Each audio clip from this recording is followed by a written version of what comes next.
It was just another quiet Thursday morning. The sun was soft, the wind was still, and I was making tea in the kitchen like I always did. I lived alone in a small rented house at the edge of town. Just me and my cat, Milo. He was an orange tabby I found outside a supermarket 3 winters ago, skinny, cold, and half blind in one eye. I wrapped him in my jacket and took him home without thinking. Since then, he'd become part of my routine. He wasn't the playful type.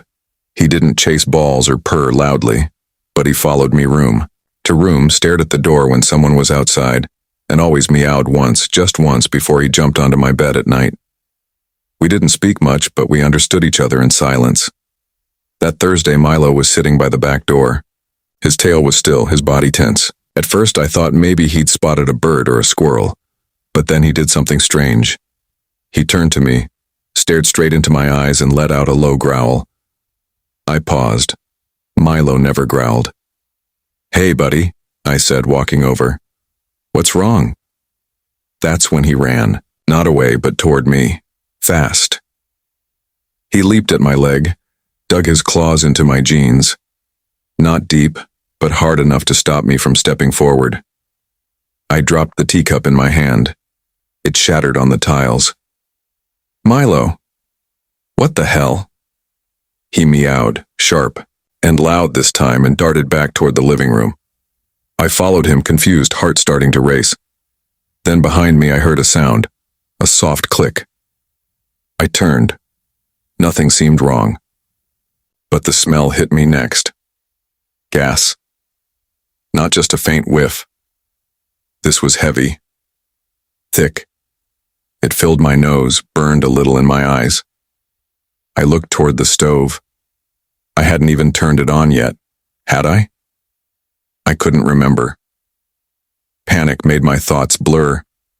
I ran to it, but before I reached, a sudden heat exploded from below. Not fire, not yet, but that moment before it, like a breath held in too long, and then, boom.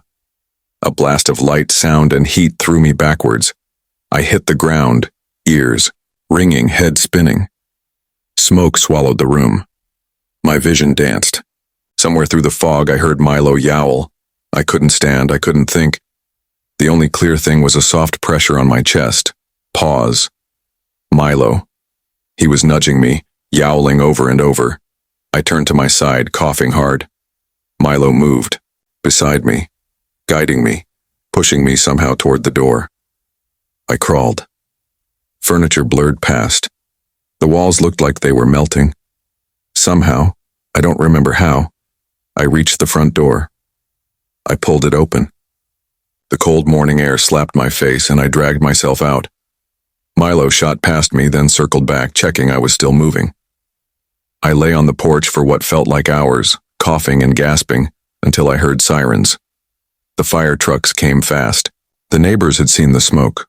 One of them, Mrs. Hall from across the street, covered me with a blanket and gave Milo a small bowl of water. The firefighters said it had been a faulty gas pipe under the stove. A small leak building over days, maybe weeks. They told me that if I'd been just a minute slower, I would have been gone. "You're lucky," one of them said, patting my shoulder. "Or maybe just well protected." I told them about Milo, about how he had clawed my leg, growled, pulled me away. A young paramedic, maybe in his 20s, knelt beside Milo and looked him over. He had a scar on his neck, an old one.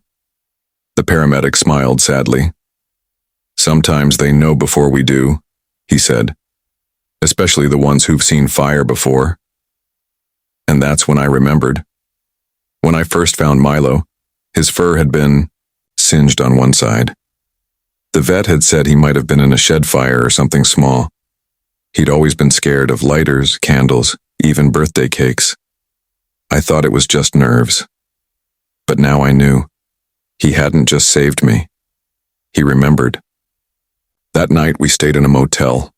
The room smelled like lemons and soap, and everything felt too clean, too quiet. But Milo curled up beside me, closer than ever. His body warm against my ribs, his one good eye watching the door. I didn't sleep much. Every time I closed my eyes, I saw the spark, the flame, the smoke.